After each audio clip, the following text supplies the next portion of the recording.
7,90,000 কোটি টাকার বাজেট পেশ। প্রবৃদ্ধির ধারণা থেকে বেরিয়ে জীবিকায় গুরুত্ব, ইসির জন্য বরাদ্দ প্রায় 3,000 কোটি। আমরা এবারের বাজেটে প্রাধান্য দিচ্ছি মানুষ। অন্তর্বর্তী সরকারের অন্যতম লক্ষ্য হল নির্বাচন ব্যবস্থার সংস্কার। আপাতত বাড়ছে না বিদ্যুতের দাম, কমবে চিনি, ইনসুলিন, তরল দুধের দর। খরচ বাড়বে সাবান, shampoo, cosmetics, AC, fridge, mobile, online কেনাকাটায়।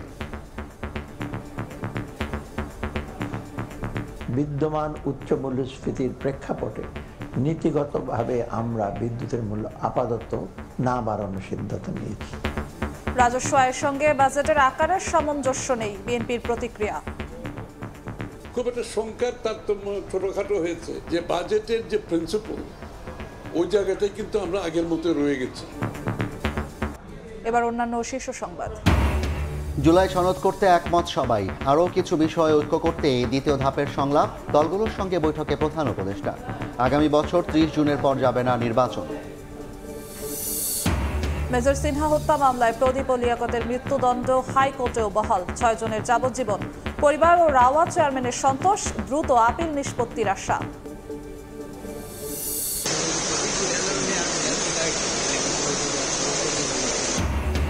কুশিয়ারার বাঁধ ভেঙে হুহু করে ঢুকছে পানি, প্লাবিত জকিগঞ্জের শহর ও নিম্নাঞ্চল। ডুবেছে মৌলভীবাজার ও ব্রাহ্মণবাড়িয়ার নিচু এলাকা। কুড়িগ্রামের চরাঞ্চলে তলিয়েছে ফসল। এবং দরদাম আর হাঁকডাকের সরগরম কোরবানির পশুর হাট। বড় গরু নিয়ে বিপাকে ব্যাপারী, মাঝারি আকারের চাহিদাই বেশি। জালনোট শনাক্তে তৎপরতা।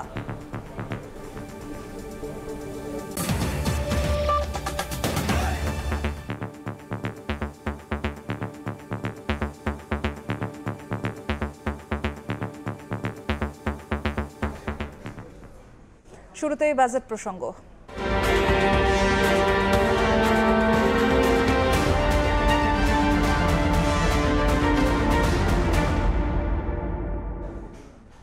প্রথাগত অবকাঠামো উন্নয়ন নয়, বরং মানুষকে প্রাধান্য দিয়ে ঘোষণা করা হয়েছে প্রস্তাবিত বাজেট, যেখানে শিক্ষা, স্বাস্থ্য, সুশাসন, নাগরিক সুবিধা ও কর্মসংস্থানের উপর বিশেষ জোর দিয়েছেন অর্থ উপদেষ্টা। তবে মূল্যস্ফীতি নিয়ন্ত্রণে রাখতে আগের চেয়ে 7,000 কোটি টাকা কমিয়ে বাজেটের আকার ধরা হয়েছে 7,90,000 কোটি টাকা, যেখানে নির্বাচনের জন্য বরাদ্দ রাখা হয়েছে প্রায় 3,000 কোটি। ব্যয়ের বিপরীতে রাজস্ব আদায়ের লক্ষ্যমাত্রা 5,64,000 কোটি টাকা। ইয়ানুর শিফাতের রিপোর্ট। 25-26 অর্থ বছরের জন্য মোট ঘোষণা করা হলো 2025-26 অর্থ বছরের জাতীয় বাজেট। জুলাই গণঅভ্যুত্থানে বিগত সরকার পতনের পর নতুন সময়ের নতুন বাজেট। সমতা ভিত্তিক অর্থনীতির দর্শনে মূল্যস্ফীতির লাগাম টেনে ধরার চেষ্টায় আকার কমিয়ে করা হয়েছে 7,90,000 কোটি টাকা। স্বাধীনতার পর এবারই প্রথম বাজেটের আকার আগের অর্থ বছরের তুলনায় কমছে। মোট 7,90,000 কোটি টাকা ব্যয়ের প্রস্তাব করছি, যা জিডিপির 12.7%।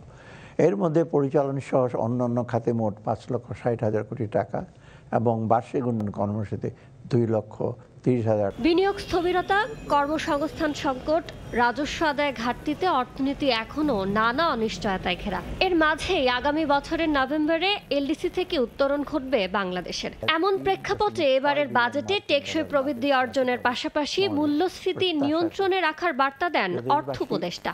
মধ্যমেয়াদী অর্থনীতির গতি পুনরুদ্ধারের লক্ষ্যে কর জিডিপি অনুপাত বৃদ্ধির কোনো বিকল্প নেই, অথচ তুলনীয় অনেক দেশের চাইতে বাংলাদেশের কর জিডিপি অনুপাত উল্লেখযোগ্য পরিমাণে কম।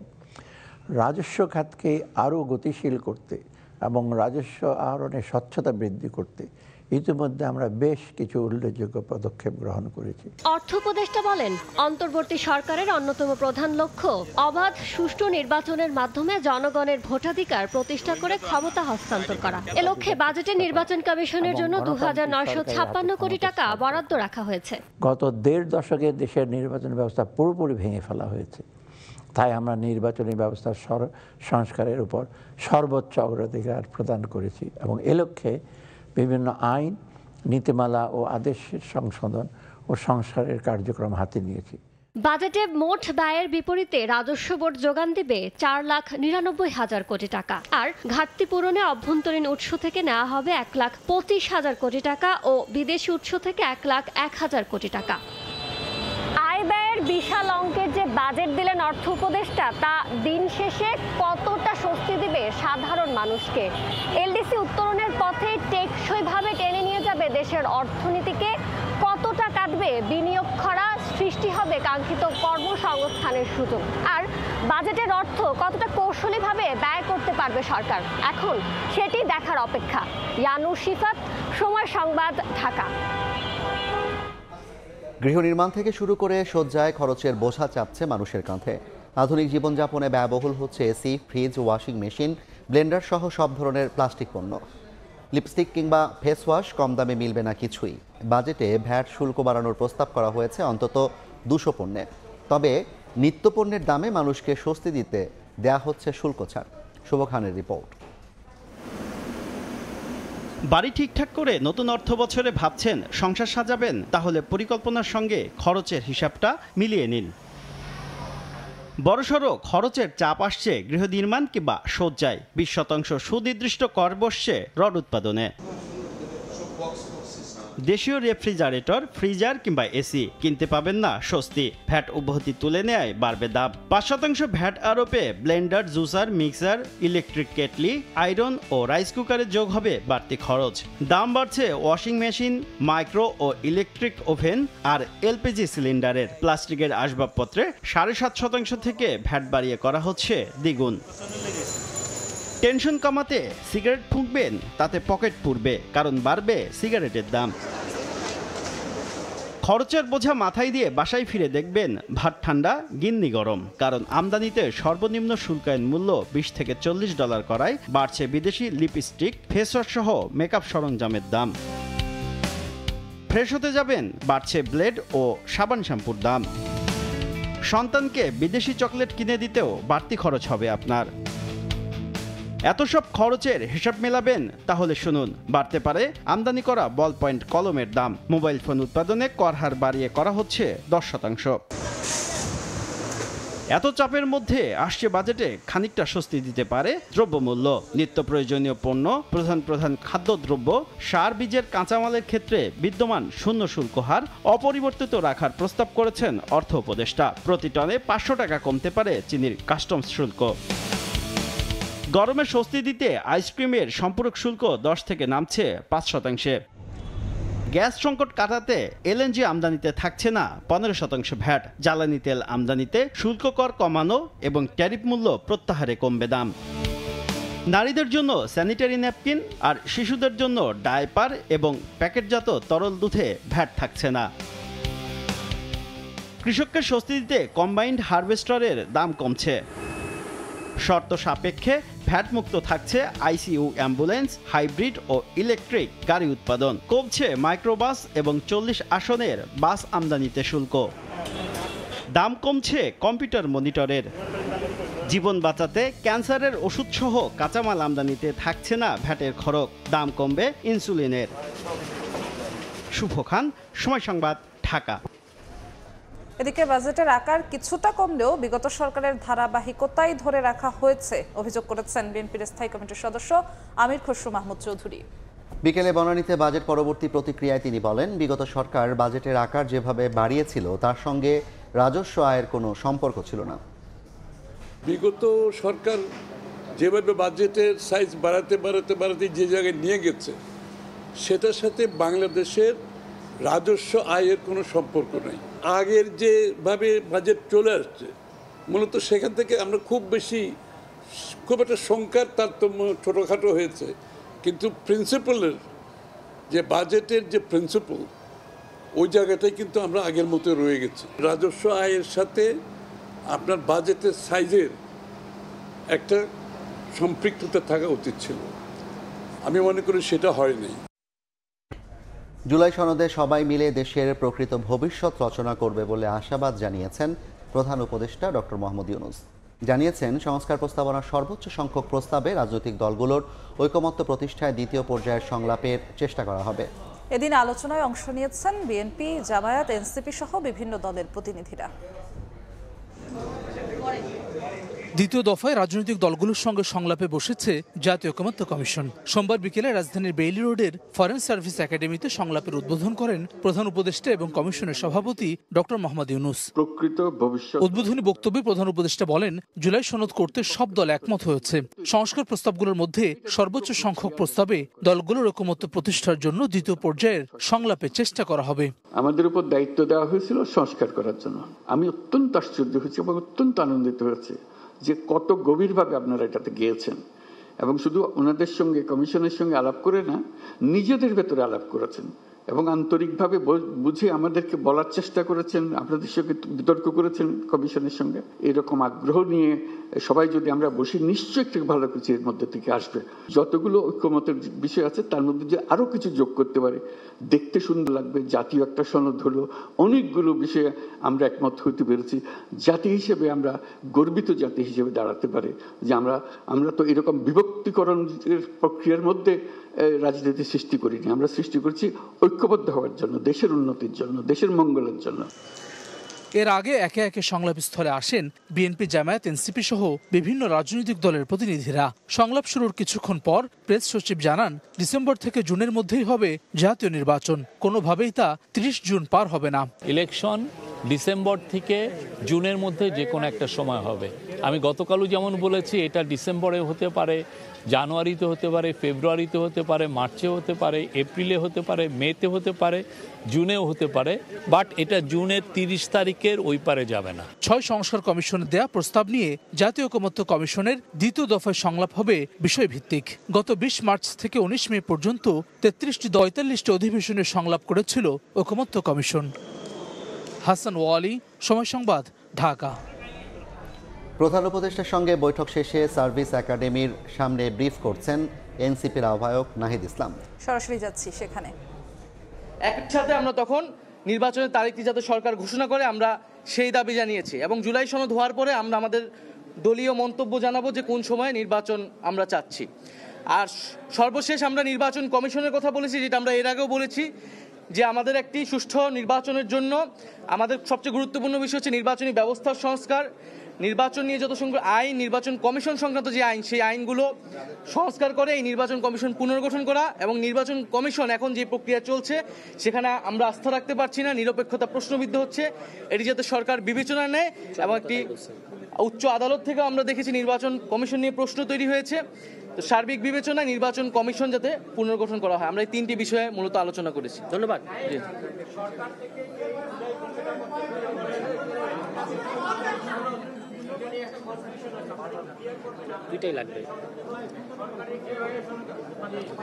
জুলাই ঘোষণাপত্র হচ্ছে এই জুলাই গণ অভ্যুত্থানের যে ইতিহাস, কোন প্রেক্ষাপটে জুলাই গণ অভ্যুত্থান সংঘটিত হয়েছিল, জুলাই গণ অভ্যুত্থানের অঙ্গীকারনামা এবং আকাঙ্ক্ষা, সেটার একটা ঐক্যমতের দলিল, যেটা মূলত ইতিহাস বিকৃতি ঠেকাবে এবং এই জুলাই গণ অভ্যুত্থান এবং শহীদ আহতদের একটা সাংবিধানিক স্বীকৃতি দিবে, কারণ এই ঘোষণাপত্রই পরবর্তী সংবিধানে কিন্তু সংযুক্ত হবে। আর জুলাই সনদ হচ্ছে আমাদের রাষ্ট্র কাঠামোর যে সংস্কার, যে কোথায় কোথায় আমরা সংস্কারগুলো করব এবং সেই সংস্কার যাতে পরবর্তীতে অব্যাহত থাকে, বিচারের বিষয়টা যাতে আমাদের অব্যাহত থাকে, সেই বিষয়ের একটা ঐক্যমতের দলিল। ধন্যবাদ। সরাসরি যুক্ত ছিলাম ফরেন সার্ভিস একাডেমির সামনে থেকে। এবার কোরবানির পশুর হাটের খবর।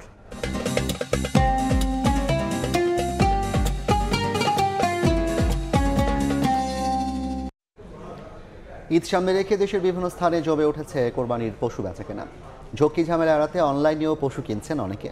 এবার মাঝারি আকারের গরুর চাহিদা বেশি। পশুর স্বাস্থ্য সুরক্ষায় কাজ করছে প্রাণী সম্পদ বিভাগের মেডিকেল টিম। ঈদুল আজহার বাকি মাত্র কয়েকদিন, সারা দেশে জমে উঠেছে কোরবানির পশুর হাট। মিলছে নানা আকারের পশু, কেউ কিনছেন, কেউ আবার দরদাম করে দেখছেন। অনলাইনেও চলছে পশু বিক্রি। এবার মাঝারি আকারের গরুর চাহিদা সবচেয়ে বেশি। দাম বলা পার্টি নাই, হাটের লাইসে তার মানে তাই লোক করে হয়ে আছে। কার গরু কে নিবে? গত বছরের তুলনায় আলহামদুলিল্লাহ এবারে অনেক সাধ্যের মধ্যে আছে এবং গরুর দাম কমের মধ্যেই আছে। আর এখানে বেশি গরু উঠে আর হলো হাসিল কম। এখানে গৃহস্থের গরু অনেক পাওয়া যায়, ব্যবসায়ীরা তেমন একটা দাম চায় না। এখানে বাজারে জাল টাকার নোট শনাক্ত সহ পর্যাপ্ত নিরাপত্তা ব্যবস্থা রয়েছে বলে জানিয়েছেন ইজারাদাররা। বাজারের চেয়ে সবচেয়ে কম রেট আমাদের হাসিল, 500 টাকা এবং 200 টাকা। যারা গরু কিনবে বা যারা বিক্রি করবে তারা যদি জাল টাকার কোনো জটিলতায় না পড়ে, এই কারণে আমরা ব্যাংক কর্তৃপক্ষের সহযোগিতা চেয়েছি। অসুস্থ পশু বিক্রি বন্ধে হাটগুলোতে কাজ করছে প্রাণী সম্পদ বিভাগের মেডিকেল টিম। ওমর ফারুক, সময় সংবাদ। লোকালয়ে ঢুকছে বানের জল, ডুবছে একের পর এক গ্রাম। কুশিয়ারার বাঁধ ভেঙে প্লাবিত জকিগঞ্জ উপজেলা শহর ও নিম্নাঞ্চল। মৌলভীবাজারে পানিবন্দী মানুষের দিন কাটছে অর্ধাহার ও অনাহারে। উজানের ঢলে ব্রাহ্মণবাড়িয়ায় শুধু 19টি গ্রামই ডুবেনি, পানির নিচে স্থলবন্দর সড়ক ও ইমিগ্রেশন ভবন এলাকাও। তিস্তার পানি বেড়ে কুড়িগ্রামেও তলিয়েছে ঘরবাড়ি ও ফসলি জমি। পাহাড়ি ঢলে কুশিয়ারা নদীর বাঁধ ভেঙে লোকালয়ে ঢুকছে পানি, অসহায় দিন কাটছে বানভাসীদের। সিলেটের জকিগঞ্জে রাস্তাঘাট বাড়িঘরে এখন পানিতে টইটুম্বর। এই অবস্থায় বাধ্য হয়ে প্রয়োজনীয় জিনিসপত্র নিয়ে অনেকে আশ্রয় নেন নিরাপদ স্থানে। টেকসই ডাইক নির্মাণ না হওয়ার কারণে আমাদের এই এলাকা প্রতি বছর 2-3বার ডুবে। মৌলভীবাজারের মনু ও ধোলাই নদীর পানি অস্বাভাবিকভাবে বেড়েই চলছে। ঘরবাড়ি তলিয়ে যাওয়ায় দুর্বিষহ জনজীবন। কয়েকদিন ধরে জ্বলছে না চুলা, দিন কাটছে অর্ধাহার অনাহারে। আমাদের অবস্থা খুব খারাপ, আমরা না খাওয়া না দাওয়া আমরা কিছু আমরা নাই। টানা বর্ষণ ও উজানের ঢলে ব্রাহ্মণবাড়িয়ার আখাউড়ায় ডুবেছে নিম্নাঞ্চলের অন্তত 19টি গ্রাম। পানির নিচে স্থলবন্দর সড়ক ও ইমিগ্রেশন ভবন এলাকা। ইন্ডিয়া থেকে যে মেঘের পানি আয়ে, ডলের পানি আয়ে, এরই এই নিষ্কাশনের রাস্তা নাই। কালভার্টগুলি থাকলে আমাদের এই এলাকার ব্যবসা প্রতিষ্ঠানগুলো পানি চলে যেত না। টানা অতিবৃষ্টির কারণে এছাড়া রাঙ্গামাটিতে পাহাড় ধসে ক্ষতি এড়াতে নিরাপদ স্থানে স্থানীয়দের সরিয়ে নিতে মাইকিং করে যাচ্ছে প্রশাসন। ইতোমধ্যে 246টি আশ্রয় কেন্দ্রে অবস্থান করছেন 5 শতাধিক মানুষ। আর খাগড়াছড়িতে সড়ক তলিয়ে যাওয়ায় দুদিন ধরে দীঘিনালা লংগদু সড়কে বন্ধ যান চলাচল। চট্টগ্রামে বৃষ্টিতে বেশ কয়েকটি এলাকায় জলাবদ্ধতার সৃষ্টি হয়, দুর্ভোগে পড়েন পথচারীরা, ব্যাহত হয় যান চলাচলও। ফাহরিয়া ফারজানা, সময় সংবাদ। বহুল আলোচিত মেজর সিনহা হত্যা মামলায় ওসি প্রদীপ ও পরিদর্শক লিয়াকতের মৃত্যুদণ্ড বহাল রেখেছেন হাইকোর্ট। যাবজ্জীবন সাজা বহাল রাখা হয়েছে 6 জনেরই। রায়ে সন্তুষ্টি জানিয়ে সিনহার বোন বলেন, স্বস্তি মিলবে কার্যকর হলে। সন্তুষ্ট সাবেক সেনা কর্মকর্তারাও। অ্যাটর্নি জেনারেল বলেছেন, সিনহা জীবন দিয়ে প্রদীপ ও লিয়াকতের হাত থেকে বহু প্রাণ রক্ষা করে গেছেন। আপিল বিভাগীয় মামলাটি দ্রুত নিষ্পত্তির উদ্যোগ নেওয়া হবে বলে জানান তিনি। নৈসর্গিক সৌন্দর্যের খোঁজে ক্যামেরা হাতে বের হওয়ায় মানুষটি এখন সহস্র তথ্যচিত্রের প্রেক্ষাপট। 6 বছর আগে এক রাতে পরপর 4টি গুলি করে গলায় পাড়া দিয়ে মেজর সিনহার মৃত্যু নিশ্চিত করেন কয়েকজন পুলিশ সদস্য। প্রথমে তাকে 2টি গুলি করা হয়েছে, একটু এগিয়ে যে আরও 2টি গুলি করা হয়েছে। প্রদীপ এসে তার নলির উপরে বুটের আঘাতে মৃত্যু নিশ্চিত করেছে। আলোচিত এই মামলায় ওসি প্রদীপ কুমার দাস, পরিদর্শক লিয়াকত আলীর মৃত্যুদণ্ড এবং 6 জনের যাবজ্জীবন সাজা দিয়েছিলেন বিচারিক আদালত। সে রায় সোমবার বহাল রাখেন উচ্চ আদালত। রায়ে সন্তুষ্ট সিনহার পরিবার। বোন বলছেন, স্বস্তি মিলবে কার্যকর হলে। যদি একই রায় থাকে এবং রায়টা কার্যকর হয়, সেদিনে আমরা বলবো আসলে আমরা চূড়ান্তভাবে সন্তুষ্ট। রায়ে ন্যায় বিচারের প্রতিফলন হয়েছে বলে মনে করেন অবসরপ্রাপ্ত সেনা কর্মকর্তারাও। এনটিএমসির ভিতরে সমস্ত রেকর্ডগুলো আছে, ওই রেকর্ড পেলে আইজিপি, তৎকালীন আইজিপি বাইজিদ সাহেব, এসপি সাহেব, আব্দুল্লাহ সাহেব, ওনাদের সমস্ত লিঙ্কগুলো পরিষ্কারভাবে বের হয়ে আসবে। আমরা আশা করি দ্রুততম সময়ে এই রায় কার্যকরী হবে। 2020 সালের 31শে জুলাই টেকনাফের শামলাপুর চেকপোস্টে পুলিশের গুলিতে নিহত হন মেজর সিনহা। আফজাল হোসেন, সময় সংবাদ, ঢাকা। খেলার খবর। আবারও ঢাকায় হামজা দেওয়ান চৌধুরী বাংলাদেশের পক্ষে নিজের প্রথম হোম ম্যাচ খেলতে সকালে বাবা মাকে নিয়ে ঢাকায় পৌঁছেছেন ইংল্যান্ড প্রবাসী এই ফুটবলার। সকাল 10:55 শাহজালাল আন্তর্জাতিক বিমানবন্দরে অবতরণ করে হামজাকে বহনকারী ফ্লাইটটি। বিমানবন্দরে হামজাকে অভ্যর্থনা জানান বাফুফে কর্মকর্তারা। বিমানবন্দরে ভক্তদের সঙ্গে ছবিও তোলেন হামজা। সেখান থেকে সরাসরি যান টিম হোটেলে। বিকেলে ঢাকা জাতীয় স্টেডিয়ামে প্রথমবার অনুশীলনে নামেন হামজা। সিঙ্গাপুর ম্যাচে হামজা খেললেও ভুটানের বিপক্ষে তাকে স্কোয়াডে রাখা হবে কিনা তা নিশ্চিত করেননি হাভিয়ার কাবরেরা। এ পর্যায়ে শীর্ষ সংবাদগুলো জানিয়ে দিচ্ছি আরেকবার। 7,90,000 কোটি টাকার বাজেট পেশ, ঘাটতি 2,26,000 কোটি। প্রবৃদ্ধির ধারণা থেকে বেরিয়ে জীবিকায় গুরুত্ব। ইসির জন্য বরাদ্দ প্রায় ৩,০০০ কোটি। আপাতত বাড়ছে না বিদ্যুতের দাম, কমবে চিনি, ইনসুলিন, তরল দুধের দর, খরচ বাড়বে সাবান, shampoo, cosmetics, AC, fridge, online কেনাকাটায়। এবং প্রায় সব দল ডিসেম্বরে নির্বাচন চায়, সর্বদলীয় বৈঠকের পর সালাউদ্দিন। ইসিতে আস্থা নিয়ে এনসিপির সংস্কারের দাবি, দ্রুতই জুলাই সনদ প্রকাশের আশা ডক্টর ইউনূসের।